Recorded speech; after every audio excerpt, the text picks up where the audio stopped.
Hi, welcome to the squad. This is Logic.io. So இந்த எபிசோடில் வந்து 2 கொஷின்ஸ் பார்க்க போகிறோம். இதோட அந்த 22nd மார்ச் கேட்ட எல்லா கொஷின்ஸும் முடியுது. ஆனால் என்ன ஒரு அதிர்ச்சியான விஷயம் அப்படின்னா, அதிர்ச்சி இல்லை, இது கொஞ்சம் எக்ஸ்பெக்டட் மாதிரி தான். இந்த 2 கொஷினுமே நம்ம ஆல்ரெடி பார்த்துருக்கோம். சப்போஸ் நீங்கள் இது வரைக்கும் வந்து எல்லா வீடியோவும் பார்த்துட்டீங்க அப்படின்னா இந்த வீடியோ இக்னோர் கூட பண்ணிடுங்க. ஏன்னா இந்த கொஷின் வந்து ரிப்பீட்டட் கொஷின். இந்த 2 கொஷினுமே ரிப்பீட்டட். ஸோ அதனால் நான் கொஞ்சம் வேகமாக போயிடுறேன். பட் அகெயின் ஆல்ரெடி பார்த்துருந்தீங்க, உங்களுக்கு லாபம் இருக்குது அப்படின்னா நீங்கள் இக்னோர் பண்ணிடலாம். ஃபைன். ஆக்சுவலி அது இல்லாமல் இந்த வாரமும் ஒரு இது நடக்குதுன்னு நினைக்கிறேன். என்னைக்கு 30th இல்லை 29th அன்னைக்கும் நடக்குதுன்னு நினைக்கிறேன். சப்போஸ் நீங்கள் யாராச்சும் அட்டன் பண்ணுறீங்க, உங்கள்கிட்ட கொஷின்ஸ் இருக்குது அப்படின்னா எனக்கு இன்ஸ்டாகிராமில் டிஎம் பண்ணுங்கள். goms.io இந்த அக்கௌண்ட்டுக்கு டிஎம் பண்ணிங்க அப்படின்னா ரொம்ப புண்ணியமாக போகும். அடுத்த வீடியோவுக்கு அதில் யூஸ் பண்ணிப்பேன். ஸோ அவ்வளோதான், வேற ஒன்றும் இல்லை. ஸோ இந்த கொஸ்டின் 2 பார்த்துடலாமா? ஃபஸ்ட்டு நான் கொஸ்டின் வாசிச்சிடுறேன்.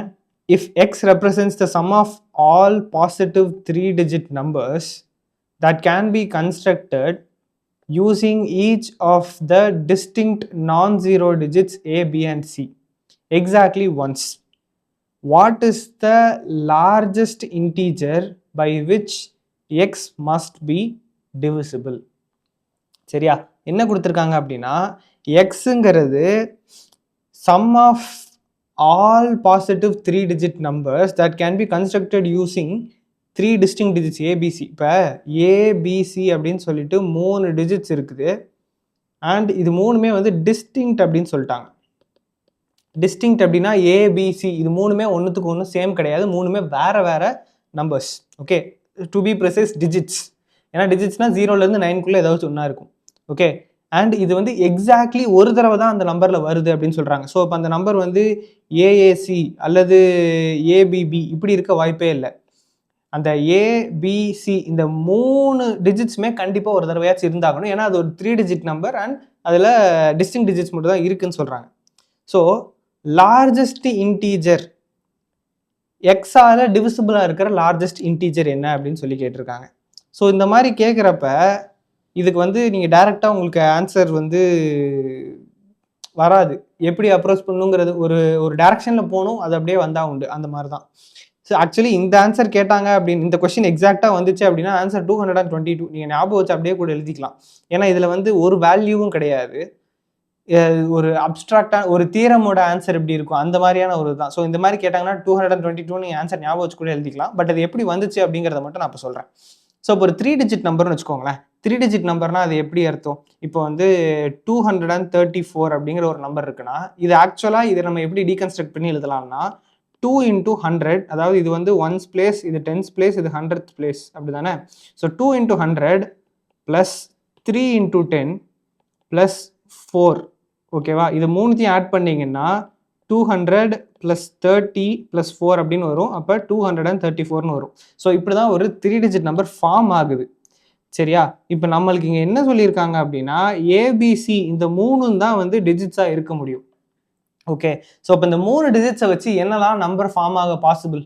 அண்ட் 3மே கண்டிப்பாக அந்த நம்பரில் இருந்தாகணும். டிஸ்டிங்க்ட் டிஜிட்ஸோ ரிப்பீட்டும் ஆகக்கூடாது. ஸோ ஏபிசி அப்படிங்கிற ஃபார்மேட்டில் இருக்கலாம், அல்லது ஏசிபி அப்படிங்கிற ஃபார்மேட்டில் இருக்கலாம். இது 2மே வந்து ஏவை ஃபஸ்ட் லெட்டராக வச்சு வர்றது. அதே மாதிரி பிஏசி அப்படிங்கிற ஃபார்மேட்டில் இருக்கலாம், அல்லது பிசிஏ அப்படிங்கிற ஃபார்மேட்டில் இருக்கலாம். இது 2மே பிஏ முதல் லெட்டராக வச்சு வருது. அதுக்கப்புறம் சிஏ வச்சுன்னா சிஏபி அப்படிங்கிற ஃபார்மேட்டில் இருக்கலாம், அல்லது சிபிஏ அப்படிங்கிற ஃபார்மேட்டில் இருக்கலாம். ஸோ 2 2 2 அப்படின்னு பார்த்தீங்கன்னா டோட்டலாக 6 டிஃப்ரெண்ட் நம்பர்ஸ் வந்து பாசிபிள். இவ்வளோ மட்டும்தான் இந்த ஏபிசின்னு 3 டிஜிட்ஸை வச்சு உங்களால் ஃபார்ம் பண்ண முடிஞ்ச 3-digit நம்பர். இதை தாண்டி வேறு டிஜிட்ஸ் வச்சு வேறு பாசிபிலிட்டியே இல்லை. இது 6ன்னு சொல்லி இப்படி கண்டுபிடிக்கிறதுக்கு பதிலாக நீங்கள் 3 ஃபேக்டோரியல்னு கூட போடலாம். ஏன்னா 3 நம்பர் இருக்குது, அதை வச்சு இருக்கிற பாசிபிள் பெர்முடேஷன் போட்டிங்கன்னா அது இதுதான் வரப்போகுது. ஓகே, சரி. ஸோ இது எல்லாமே பாசிபிள். இப்போ இதை நீங்கள் எழுதணும்னா எப்படி எழுதலாம்னா இந்த ஏபிசி அப்படிங்கிற 3-digit நம்பரை வந்து எப்படி எழுதுவீங்க? 100A plus 10B plus C அப்படின்னு எழுதலாமா? இது நம்ம ஆல்ரெடி பார்த்தது தானே. எப்போ பார்த்தோம்? அந்த ஒரு 3-digit நம்பர் எப்படி பிரிச்சு 234 பிரிச்சு எழுதும்போது இப்படி தானே எழுதி காமிச்சேன். ஸோ இது ஒரு நம்பர், இந்த மொதல் நம்பர் இது. அண்ட் இவங்க என்ன கொடுத்துருக்காங்க, sum of all positive 3 digit number சொல்லியிருக்காங்க. ஸோ இது எல்லாத்தையும் நம்ம ஆட் பண்ண போகிறோம். ஸோ ப்ளஸ் ரெண்டாவது நம்பருக்கு போவோம், ACB. So 100A plus 10C plus B அப்படின்னு வருதா. அடுத்து மூணாவது நம்பர் பிஏசி. அப்படி பார்த்தீங்கன்னா 100B plus 10A plus C அப்படின்னு வருது. அதுக்கப்புறம் பார்த்தீங்கன்னா PCA. So 100B plus 10C plus A அப்படின்னு வருது. ஸோ அப்போ 4 நம்பர் முடிச்சிட்டோம். அதுக்கப்புறம் அஞ்சாவது number 100C plus 10A plus B. அதே மாதிரி 100C plus 10B plus A. சரியா, இதுதான் வந்து அந்த 6 நம்பர். இது எல்லாத்தையும் ஆட் பண்ணணும். இது எல்லாத்தையும் ஆட் பண்ணால் வர்ற நம்பர் தான் வந்து எக்ஸு. ஸோ இது எல்லாத்தையும் ஆட் பண்ணணும்னு பார்த்தீங்கன்னா 100A 100Aன்னு இருக்குது. ஸோ அதை ரெண்டுத்தையும் ஆட் பண்ணீங்க அப்படின்னா 200Aன்னு வரும். ஓகேவா. அதுக்கப்புறம் இது மொதல் 2 டேர்மில் 100A 100A தான் இருக்குது. அதுக்கப்புறம் பார்த்தீங்கன்னா இந்த டேர்மில் பார்த்தீங்கன்னா இங்கே ஒரு 10A இருக்குது, இங்கே ஒரு 10A இருக்குது. அதே மாதிரி இங்கே ஒரு ஏ இருக்குது, இங்கே ஒரு ஏ இருக்குது. ஸோ 2 100A இருக்குது. அப்புறம் 10A ப்ளஸ் 10A அப்படின்னா இது வந்து 20A இருக்குது. அப்புறம் இங்கே ஏ ப்ளஸ் ஏன்னு இருக்குது. இதில் இங்கே ஒரு ஏ, இங்கே ஒரு ஏ இருக்குது. ஸோ அது 2A. இதை மூணுத்தையும் ஆட் பண்ணிங்கன்னா 222A இருக்கும். ஓகேவா. அதே தான் பிக்கும். பியும் பார்த்தீங்கன்னா 100B 100Bன்னு இருக்குது. அதே மாதிரி 10B, இங்கே ஒரு 10B இருக்குது, 2 10B இருக்குது. அப்புறம் இங்கே ஒரு பி, இங்கே ஒரு பி இருக்குது. ஸோ அதே மாதிரியே 200B plus 20B plus 2B அப்படின்னு சொல்லி வரப்போகுது. சரியா, இது எல்லாத்தையும் ஆட் பண்ணிங்கன்னா 222B அப்படின்னு வரும். அதே மாதிரி C 200C plus 20C plus 2C அப்படின்னு வரும், 222C. இப்போ இதை மூணுத்தையும் ஆட் பண்ணிங்கன்னா என்ன வரும், 222A plus 222B plus 222C அப்படின்னு வரும். காமனாக எடுத்தீங்கன்னு வச்சுக்கோங்களேன், 222 into A plus B plus சின்னு வரும். இப்போ ஏ ப்ளஸ் பி ப்ளஸ் சி மூணுமே வந்து இண்டிவிஜுவல் டிஜிட்ஸு. அப்போ இதில் இருக்கிற பெரிய நம்பர் என்ன, டிவிசிபிள் பை அப்படின்னு கேட்டிங்கன்னா 222 அப்படிங்கிறது தான் ஆன்சர். ஏன்னா இது பர்ஃபெக்டாக 222 டிவைட் பண்ணிங்கன்னா ஏ ப்ளஸ் பி ப்ளஸ் சி அப்படின்னு வரப்போகுது ஆன்சர். ஸோ இதுதான் ஆன்சர்.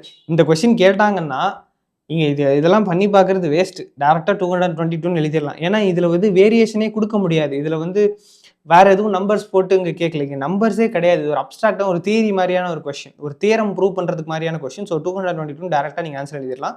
அது எப்படி வந்துச்சுங்கிறதுக்கான எக்ஸ்ப்ளனேஷன் தான் இது. சரியா, moving to the next question. இது வந்து சோஃபி ஜெர்மைன் நம்பர் அப்படின்னு சொல்லிட்டு இந்த கொஸ்டின் நம்ம ஆல்ரெடி சால்வ் பண்ணியிருக்கோம். என்னடா இந்த தடவை அதாவது லாஜிக் வீடியோஸ் பார்த்துட்டு போயிருந்தீங்க அப்படின்னா உங்களுக்கு இந்த கொஸ்டின் எல்லாமே தெரிஞ்ச கொஸ்டினாக வந்திருக்கும். நிறைய பேர் வந்து கமெண்ட்டும் பண்ணியிருந்தாங்க, இந்த மாதிரி ப்ரோ நிறைய வீடியோஸ் பார்த்துட்டு போயிருந்தேன், ஆல்ரெடி நீங்கள் பண்ணியிருந்த கொஸ்டினாக வந்துருந்துச்சு, தேங்க்ஸ் அப்படின்னு சொல்லிட்டு. ஸோ வாழ்த்துக்கள், அடுத்த லெவலுக்கு போன எல்லாருக்குமே அடுத்த லெவல் நல்லா பண்ணுங்கள். ஃபைன். ஸோ இந்த சோஃபி ஜெர்மைன் நம்பர் எப்படின்னு பார்த்துடலாமா. Sophie Germain prime is any positive number P for which 2p + 1 is also prime. So பின்னு ஒரு ப்ரைம் நம்பர் இருக்குது, 2p + 1ம் ப்ரைம் நம்பராக இருக்கணும். ஸோ இந்த பி வேல்யூ என்னவோ அதை எடுத்து இதில் சப்ஸ்டியூட் பண்ணுவீங்க, 2p + 1, அதுவும் வந்து ப்ரைம் நம்பராக இருக்கணும். And product of all the possible unit digits of a Sophie Germain primes greater than 5.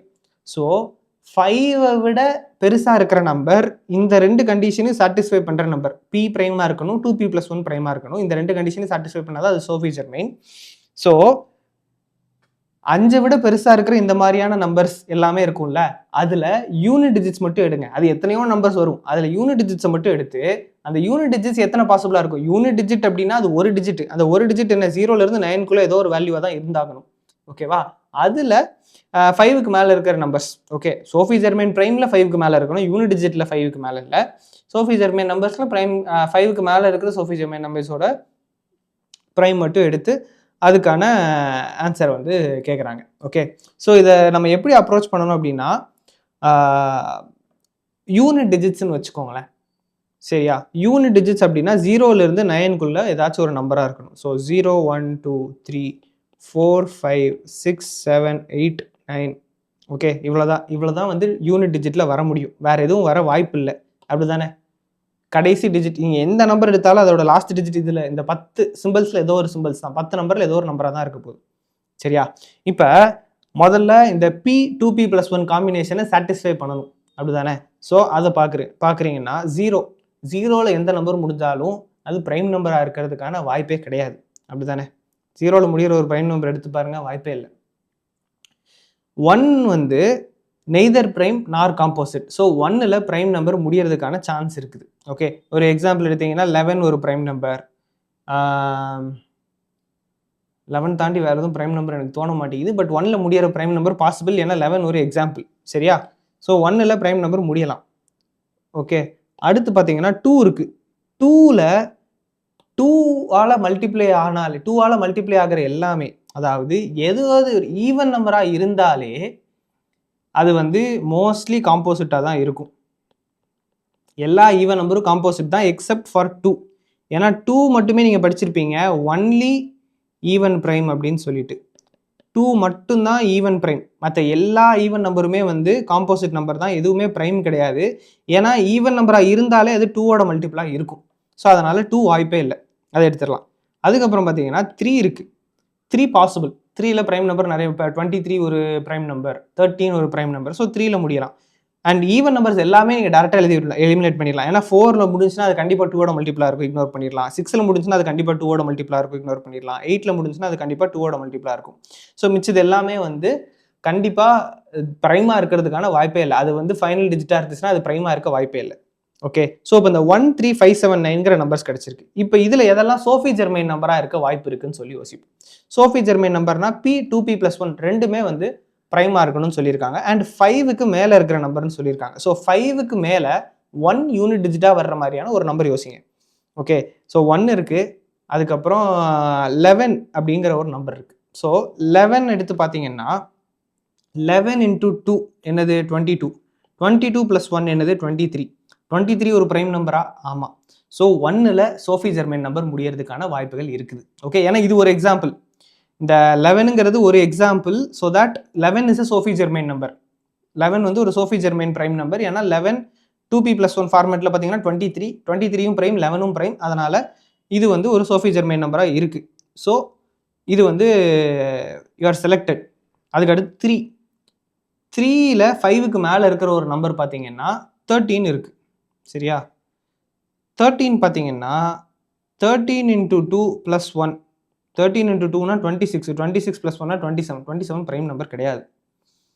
23 எடுத்து பாருங்க, 23 × 2, 23 × 2னா 46, 46 + 1ங்கிறது 47. 47 I think is a prime number. Okay, so 3லையும் வந்து பாசிபிள். சோஃபி ஜெர்மைன் நம்பர் 3லையுமே வந்து பாசிபிள். அடுத்து 5 எடுத்து பார்த்தீங்கன்னு வச்சுக்கோங்களேன், இதில் வந்து கிரேட்டர் தேன் 5ன்னு சொல்லிட்டாங்க. ஸோ நீங்கள் 5 எடுக்க முடியாது. 5க்கு அப்புறம் 5ல் முடிகிற நம்பர்னு பார்த்தீங்கன்னா 15, அதுக்கப்புறம் 25, அதுக்கப்புறம் 35. நீங்கள் இதுக்கப்புறம் என்ன நம்பர் போனாலுமே ஒரு நம்பர் 5ல் முடியுதுனாலே அது 5ஓட மல்டிப்ளாக இருக்குமா? 5 டேபிள் பார்த்தீங்கனாலே தெரியும். 5 10, 15 20, 25 30, 35 40. 5ல் முடிகிற எல்லா நம்பரும் 5ஓட ஃபேக்டராக தான் இருக்கும், 5ஓட இன்னும் மல்டிப்ளாக தான் இருக்கும். ஸோ அதனால் 5 சான்ஸே இல்லை. 5 மட்டும்தான் 5ல் முடிகிற ஒரே பிரைம் நம்பர். ஆனால் இவங்க வந்து கிரேட்டர் தேன் 5ன்னு சொல்லிட்டாங்க. ஸோ 5 எலிமினேட் பண்ணிடுறோம். ஓகே, அதுக்கப்புறம் 7ல் பார்த்தீங்கன்னா 7 × 2 14. ஓகே, 14 + 1 வந்து 15. 5ல் முடியுதா? ஸோ அது பிரைம் நம்பராக இருக்க முடியாது. 17 எடுத்துக்கோங்க. 17ஆக இருந்தாலும் நீங்கள் 2ஆல் மல்டிப்ளை பண்ணுறப்ப லாஸ்ட் டிஜிட் 4ன்னு ஆகுமா? ஏன்னா 14 லாஸ்ட் டிஜிட் 4ன்னு ஆக போகுது. +1ன்னு போட்டிங்கன்னா கண்டிப்பாக அது 5ல் முடிஞ்சிடும். ஸோ 7ல் எந்த நம்பர் எடுத்தாலும் 777 எடுத்தாலுமே 2ஆல் மல்டிப்ளை பண்ணுறப்ப என்ன ஆகும்? லாஸ்ட் டிஜிட் 4ல் தான் முடியும். ஏன்னா 7 2s are 14. ஸோ அந்த லாஸ்ட் டிஜிட் 4ன்னு தான் ஆக போகுது. அதோட 1 கூட்டினீங்கன்னா எப்பயும் அது 5 தான் ஆகும். ஸோ 7ல் முடிகிற எந்த நம்பரும் சோஃபி ஜெர்மைன் நம்பராக இருக்கிறதுக்கான சான்ஸே இல்லை. ஏன்னா 2p + 1 ஃபார்மேட்டில் வர்றப்ப அது 5ல் தான் முடியும், கன்ஃபார்மாக 5ல் தான் முடியும். ஸோ 5ல் முடிகிற எந்த நம்பராக இருந்தாலுமே அது பிரைம் நம்பர் கிடையாது. ஸோ சோஃபி ஜெர்மைன் நம்பராக இருக்க முடியாது 7. அப்போ இந்த 7 அழிச்சிடலாம். அப்போ மிச்சம் இருக்கிறது 9 வச்சு டெஸ்ட் பண்ணி பாருங்கள். 9 பிரைம் நம்பர் கிடையாது. ஆனால் 19 வந்து ஒரு பிரைம் நம்பர். ஸோ 2p + 1 போட்டு பார்த்தீங்கன்னா into 2 + 1. So 9 2s are 38. ஆமாம் 38. 38 + 1 அப்படின்னா 39. 13 3s are 39 வரும். ஸோ இது 19 ஒரு எக்ஸாம்பிள் கிடையாது. வேறு ஏதாவது எக்ஸாம்பிள் எடுத்து பார்ப்போம். 29 எடுத்து பார்க்கலாம். 29 × 2. 29 இன்ட்டு 2னா 60லேருந்து 2 குறைக்கணுமா? அப்படின்னா 58 + 1 58 + 1னா 59. I think 59 is a prime number. 59 ஒரு ப்ரைம் நம்பர் தான். அப்படிதான் நினைக்கிறேன். அப்படியே தான் இருக்கும். அப்படி சப்போஸ் ஏதாவது கரெக்ஷன்னா சொல்லுங்கள். பட் 9 எலிஜிபிள் தான். 9 ஒரு Sophie Germain prime number. Okay, so 9ல் முடிகிற நம்பர்ஸாலையும் சோஃபி ஜெர்மைன் நம்பர்ஸாக இருக்க முடியும். ஸோ பாசிபிலிட்டியே இந்த 3 நம்பர் தான். வேறு எந்த நம்பர்லையும் ஒரு யூனிட் டிஜிட் இருந்துச்சுன்னா அது சோஃபி ஜெர்மைன் நம்பராக இருக்கிறதுக்கான சான்ஸ் இல்லை. ஸோ இதோட என்ன கேட்டிருக்காங்க, product of all possible unit digit நம்பர்ஸ்ன்னு சொல்லியிருக்காங்க. ஸோ இதில் இருக்கிற பாசிபிலிட்டியே 1, 3, 9. ஸோ இது மூணுத்துக்கும் ப்ராடக்ட் எடுத்திங்கன்னா 1 × 3 × 9. 1 × 3 விட்டுருங்களேன். 3 × 9 வந்து 27. 9 3s are 27. ஸோ ஆன்சர் வந்து 27 தான். ஓகேவா? இது வந்து ஆக்சுவலி சிம்பிளான கொஷின் தான். எலிமினேஷன் க்ளாஸஸில் தான் வந்திருக்கும். அகைன் இந்த ஃபார்மேட்டில் இந்த கொஷின் கேட்டாங்க, எக்ஸாக்டாக சேம் கொஷின் கேட்டாங்கன்னா நீங்கள் ஆன்சரே கூட எழுதிடலாம். ஏன்னா இதில் வேறு எதுவும் மாறுறதுக்கான வாய்ப்புகள் வந்து இல்லை. ஓகே, ஸோ இந்த கொஷின் முன்னாடியே பார்த்தது தான். சப்போஸ் நீங்கள் பார்த்துட்டு போய் எழுதிருந்தீங்க அப்படின்னா சொல்லுங்கள். ஆல்சோ இதுக்கு அடுத்து நடந்த எக்ஸாமோட கொஷின் பேப்பர் உங்கள்கிட்ட இருந்துச்சு அப்படின்னா இது வந்து ஒரு ஸ்டாண்டிங் இன்ஸ்ட்ரக்ஷன் மாதிரி வச்சுக்கோங்களேன். நீங்கள் எப்போ ஏதாவது ஒரு எக்ஸாம் அட்டன் பண்ணியிருந்தீங்க, அது இப்போ ரீசெண்டாக நடந்த எக்ஸாம், அதோட கொஷின் பேப்பர் உங்கள்கிட்ட இருக்க கொஷின்ஸ் ஞாபகம் இருக்குது அப்படின்னா goms.io இன்ஸ்டாகிராம் அக்கௌண்ட்டுக்கு டிஎம் பண்ணீங்க அப்படின்னா அந்த கொஷின்ஸை வச்சு நான் அடுத்தால சால்வ் பண்ணி வீடியோ போடுறேன். அவ்வளோதான். மற்றபடி கோடிங் கொஷின்ஸ் ப்ராக்டிஸ் பண்ணுறதா தான் கோடை கோல ஜோஹோ பிளேலிஸ்ட் இருக்குது, அது வேணால் செக் பண்ணி பாருங்கள். அடுத்த வீடியோவில் பார்க்கலாம். டாடா.